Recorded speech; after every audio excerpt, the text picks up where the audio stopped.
Non mais voilà, donc merci beaucoup pour cette invitation. C'est vrai que Yele, nous, donc on est une société de conseil et d'ingénierie spécialisée sur les sujets de transition énergétique. Donc, c'est-à-dire qu'on accompagne des projets de transformation chez les énergéticiens, chez des collectivités, chez des institutionnels.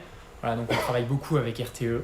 En ce moment, moi-même, je travaille avec RTE sur les sujets du plan de sécurisation des hivers, voilà, pour la déclaration d'intérêt. Donc on travaille beaucoup avec RTE, avec Enedis, avec leurs collègues gaziers sur les gestionnaires de réseau également, avec des entreprises du secteur de l'énergie en général, beaucoup avec l'ADM. Voilà pour la photo rapidement de qui est Yele, ce qu'on fait et pourquoi on le fait. Tout simplement parce qu'on pense que la transition énergétique c'est important et qu'il y a besoin d'avoir des gens dans le conseil spécialisés sur ces sujets-là pour accompagner les projets de transformation, pour accompagner tout ce qui va être les projets de meilleure insertion des énergies renouvelables dans notre mix et tout ce qui va autour de l'insertion des énergies renouvelables. Tout ce qui va toucher aux flexibilités, au développement des réseaux, au sujet à l'enfant. Bref, c'est une petite introduction sur Yele parce que c'est vrai qu'on n'a pas l'habitude de venir dans ce type de conférence, même si on a des discussions avec la chaire depuis maintenant, je crois, 3-4 ans pour les premiers échanges sur l'autoconsommation collective, donc avec Benjamin Jouve à l'époque. L'idée de cette conférence, quand on a commencé à en parler, c'était très orienté sur la thématique de la crise énergétique. Et donc du coup, je vais faire un petit pas en arrière par rapport à l'introduction qui a été faite. C'est-à-dire je vais revenir un petit peu sur ces sujets de crise énergétique, puisque aujourd'hui, finalement, la raison pour laquelle on parle beaucoup de sobriété énergétique, c'est certes parce qu'il y a un inducteur global. Je pense que nous, ici, dans cette pièce, on connaît bien le sujet de la crise climatique, de l'urgence climatique. Il y a un inducteur sociétal aujourd'hui qui est beaucoup plus fort, qui est tout simplement celui de la crise énergétique, de la crise économique qui s'ensuit. D'accord, donc moi je vais revenir sur ces sujets un peu bateau, un peu terre à terre, je suis désolé. Je laisserai les sujets plus prospectifs, peut-être beaucoup plus riches et intéressants à mes collègues. Mais voilà, je pense que c'est important de commencer par là. Ce sujet de la sobriété, depuis quelques mois, il apparaît de plus en plus dans le débat public. Cet été, je pense que personne n'a raté l'appel du président à la sobriété énergétique. Personne n'a raté cette phrase sur la fin de l'abondance. Quoi que ce soit qu'il ait voulu mettre derrière ça. Si vous voulez lire des choses sur l'abondance, pour ceux et celles qui ne l'ont pas encore lu, il y a un bouquin génial de Pierre Charbonnier que j'ai découvert à la plage cet été, qui est Très bien, la plage. Abondance et liberté, je crois. Extraordinaire comme lecture. J'ai pas encore fini, il est dense. Mais voilà, si vous voulez briller en société en parlant d'abondance, de liberté, de sobriété, commencez par lire le bouquin de Pierre Charbonnier, il est génial. Bref, donc cette notion de sobriété, elle apparaît beaucoup dans le débat public. Le président de la République en parle, il appelle les entreprises à des plans de sobriété. Je ne sais pas trop ce que ça veut dire pour le moment en pratique, je vais essayer de revenir dessus un petit peu. Et donc l'idée là, de cette première présentation, ça va être de donner des points de repère, des points de compréhension pour mieux interpréter ce qui se dit aujourd'hui, ce qui se passe, pourquoi on parle de sobriété, qu'est-ce qu'on met derrière aujourd'hui. Et finalement, ça va être de commencer par dire que sur les inducteurs de cette sobriété, donc l'urgence climatique d'abord, crise énergétique ensuite, finalement, c'est des choses qui nous amènent à parler surtout de sobriété d'urgence. D'abord sur ces inducteurs de ce débat sur la sobriété. Donc, l'urgence climatique, c'est le petit inducteur, on va dire. Pour nous, c'est important. On est des convaincus, je pense, dans cette pièce. Vous avez tous vu les rapports du GIEC de cette année. Vous avez tous vu... Alors malheureusement, il est passé un peu inaperçu parce que l'Ukraine a été envahie à peu près au moment de sa publication. Mais le rapport du GIEC sur les leviers d'action face à l'urgence climatique, donc, qui a été publié en début de cette année, ce rapport, il met la sobriété au premier rang des leviers d'action possibles pour lutter contre la crise climatique. On a tous vu qu'il y a une accélération phénoménale des phénomènes climatiques extrêmes, que ce soit les sécheresses, les canicules. On a la même chose sur les phénomènes froids en réalité. Voilà, donc cette question de la sobriété pour répondre à l'urgence climatique, elle est là, on sait que c'est quelque chose. Il y a finalement très peu de gens qui s'en emparent réellement, que ce soit dans la sphère du politique ou dans la sphère économique, encore moins dans la sphère économique, même s'il y a un certain nombre d'acteurs économiques qui se posent des questions par rapport à ça, du point de vue de la résilience de leurs modèles économiques. Voilà, il y a beaucoup d'assureurs, c'est bête, mais on commence à toucher à des questions d'argent. Il y a beaucoup d'assureurs, de banquiers qui se posent des questions là-dessus. Ça avance lentement, mais petit à petit, cette notion de sobriété, surtout de résilience finalement de leur modèle, elle commence à rentrer dans les mentalités de ce point de vue-là. Mais le véritable inducteur, en réalité, aujourd'hui, c'est surtout un inducteur de crise énergétique et économique. Et alors, crise énergétique, a priori, vous le savez, mais elle se matérialise de 2 manières aujourd'hui. Il y a un effet sur les prix, ça maintenant, il est indéniable. C'est-à-dire que sur les marchés de gros de l'électricité et du gaz, ça va être la partie un peu technique de mon intervention, désolé, mais sur les marchés de gros de l'électricité et du gaz, que ce soit des marchés à terme ou ce qu'on appelle les marchés spot, c'est-à-dire les marchés où on achète de l'énergie la veille pour le lendemain, sur l'ensemble des différents types de marchés qui existent, sur l'ensemble des produits énergétiques qui peuvent s'échanger aujourd'hui, on a une explosion des prix de l'énergie. D'accord ? Pour donner un ordre de grandeur, sur le gaz, on est passé de, je crois, autour de 15-20 euros du mégawattheure sur les marchés à terme calendaires, c'est-à-dire on achète du gaz une année pour livraison l'année suivante. D'accord ? Sur les marchés du gaz, on est passé de 15-20 euros à, je crois, on est à plus de 300 euros. Aujourd'hui, alors je crois que c'était hier, on était à plus de 300 euros pour livraison en 2023. Voilà, c'est du jamais vu. Sur l'électricité, c'est encore pire. Sur l'électricité, en ce moment, si vous achetez de l'électricité pour le mois de décembre de cette année, vous achetez à plus de 1000 euros en base. On devrait, en temps normal, à l'approche de l'hiver en France, on devrait se situer autour d'une centaine d'euros du mégawattheure pour de la livraison en décembre. C'est quand même un mois qui est un peu plus tendu que les autres d'habitude. Et donc on sait que c'est un mois sur lequel les prix sont censés être élevés. Là, ça n'a rien à voir. On achète en base à 1000 euros, vous achetez en pointe à plus de 3000. La semaine dernière, on était encore plus que ça. Bref, donc, on a des prix qui explosent sur les marchés de gros, donc qui mettent en danger réellement des entreprises qui, pour les grosses entreprises qui achètent l'énergie directement sur ces marchés de gros, voilà, c'est des entreprises qui sont en train de programmer des arrêts complets de leur production pour cet hiver. Donc on est vraiment, voilà, l'urgence, le côté il faut agir, là, il est palpable pour ces entreprises-là. Mais même pour les particuliers, même pour les plus protégés qui sont au tarif réglementé de vente d'électricité ou de gaz, il n'y a plus vraiment de tarif réglementé du gaz, remarque, il est indexé sur les marchés. Mais admettons, pour ceux qui sont au tarif réglementé d'électricité, donc qui sont relativement protégés aujourd'hui, ils prennent quand même une hausse qui est incomparable à toutes les hausses qu'on a connues sur le TRV électrique depuis des années. En moyenne, d'habitude, le TRV il augmente de 2% par an, à peu près, un peu moins. Ça dépend un peu des mouvements tarifaires. Là, on est sur des augmentations de plusieurs dizaines de pourcents. Et si on n'avait pas ce fameux bouclier tarifaire dont on parle beaucoup en ce moment, ce serait des hausses de 100%, 125%, voire plus, puisque la crise, a priori, elle est là pour durer. Ok ?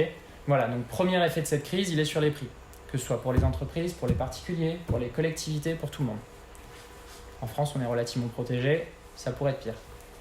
Le deuxième moyen de percevoir cette crise énergétique, ce qui conduit à parler de sobriété finalement, c'est un effet sur les volumes. C'est une question de sécurité d'approvisionnement, que ce soit en gaz ou en électricité.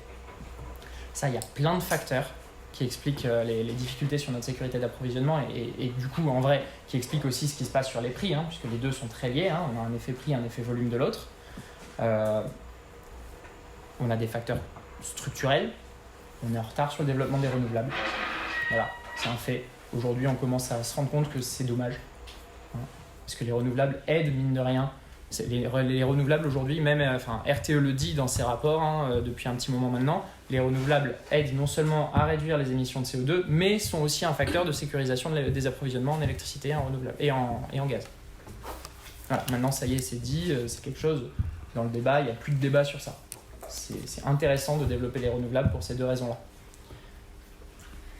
Retard sur les renouvelables, retard sur un EPR dont on aurait bien aimé qu'il soit là pour justement réduire un peu la tension sur le système électrique aujourd'hui. Dépendance des fossiles, dépendance vis-à-vis des fossiles. Alors, en France, on a de la chance sur notre mix électrique. Il est décarboné à plus de 90%, je crois à 92% à peu près. On a très peu de dépendance aux énergies fossiles, principalement gaz, en France pour la production d'électricité. Pour autant, du gaz, on en consomme encore beaucoup. Du pétrole, n'en parlons pas, même si la crise sur le pétrole, là, on la voit un peu moins. Voilà, il y a une partie à peu près un tiers du bouclier tarifaire aujourd'hui, c'est quand même pour les aides sur les carburants. Donc, voilà, il y a ce volet dépendance énergie fossile et notamment pétrole. dépendance aux énergies fossiles, la France, c'est à peu près 60-70%, je crois, de notre consommation d'énergie primaire. C'est assez conséquent. Des facteurs conjoncturels, la guerre en Ukraine, voilà, ça je ne vais pas revenir dessus, je pense que vous l'avez tous en tête. Voilà, donc finalement, si on parle de sobriété aujourd'hui, c'est surtout pour faire face à ça. On a donc un gouvernement qui appelle à la sobriété, mais surtout pour réduire la consommation, réduire la tension sur l'approvisionnement en gaz, en électricité des Français et éviter les coupures cet hiver, et pour essayer de limiter l'impact, la casse que ça peut avoir d'un point de vue économique sur le tissu économique et social français. Voilà. La question de la sobriété d'urgence, vraiment, elle est vraiment sur ça. On a des gestionnaires de réseau en parallèle, que ce soit les gestionnaires de réseau gaz ou électrique, qui appellent à la sobriété, alors ils sont un peu plus précis que ça, parce que du coup notre gouvernement met malheureusement un peu pêle-mêle les notions de sobriété et d'efficacité énergétique. Voilà, on a fait un gros package, c'est plus simple à expliquer aux gens, tant pis pour les théoriciens, tant pis pour les experts. En vrai, c'est pas très très grave, hein. Mais voilà, c'est ce que nous disent RTE, GRT Gaz, Terega, on a besoin de mener des actions de réduction de consommation, de décalage de consommation du point de vue de l'électricité à certains moments de la journée, pour limiter les tensions sur le système, pour essayer de faire en sorte qu'il y ait le moins de coupures possible. Ils appellent à la fois des actions donc, de sobriété, d'efficacité énergétique, et évidemment des gestes d'urgence. Je vais faire un tout petit peu de pub pour EcoWatt, tu as commencé tout à l'heure, mais voilà, c'est quelque chose qui est important, qu'il faut connaître. Mais voilà. Donc, on est face à une crise, c'est ça qui est le principal driver de ces questions de sobriété aujourd'hui. Et du coup, le lien, il n'est pas évident à faire entre cette sobriété d'urgence et la sobriété d'un peu plus long terme. Les choses qu'on nous demande de faire à titre très individuel finalement, qu'on soit une entreprise ou un particulier en réalité, ou même une collectivité, mais il y a un côté très très individuel, très chasse au gaspillage. Tu as utilisé cette expression tout à l'heure, et en vrai, la sobriété qu'on recherche là aujourd'hui, c'est surtout ça. C'est des trucs faciles. C'est de la chasse au gaspillage. C'est des choses qui ne nécessitent pas spécialement de remettre en question des comportements, des usages, des substitutions à certains usages, des substitutions, des questions de dimensionnement également des appareils qu'on utilise. On n'est pas du tout sur ça actuellement. On est vraiment sur, à la fois pour les entreprises et les collectivités, sur des actions d'efficacité rapide. Typiquement, dans le rapport sur les perspectives pour l'hiver, pour l'automne et l'hiver 2022-2023, RTE pointe les gisements d'actions qui sont possibles pour cet hiver. Pour un certain nombre d'entreprises, ils se sont aperçus qu'il y a un gisement énorme dans le bâtiment tertiaire sur ça, sur les LED. Bon, ça, c'est pas des LED, du coup, c'est des tubes fluo, ça consomme énormément. Bon, c'est dommage. C'est des choses qui peuvent être remplacées assez vite. C'est pas des gros travaux, c'est pas des gros coûts, c'est rentabilisé assez facilement. Voilà. Donc, mais on reste dans ce registre de la chasse au gaspillage, mine de rien.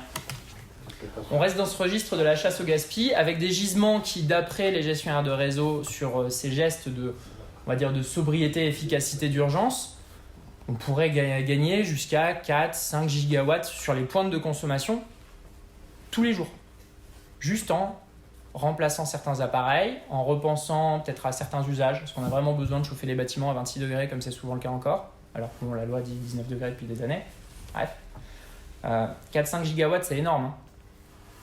Quand on est une pointe de consommation un jour d'hiver en France, sur un jour froid classique, vous êtes sur du 80-85 gigawatts d'appel de puissance au niveau français. Donc si vous arrivez à récupérer 4 ou 5 gigawatts de conso juste avec finalement des petites choses dans les entreprises et chez les particuliers, c'est pas si mal que ça.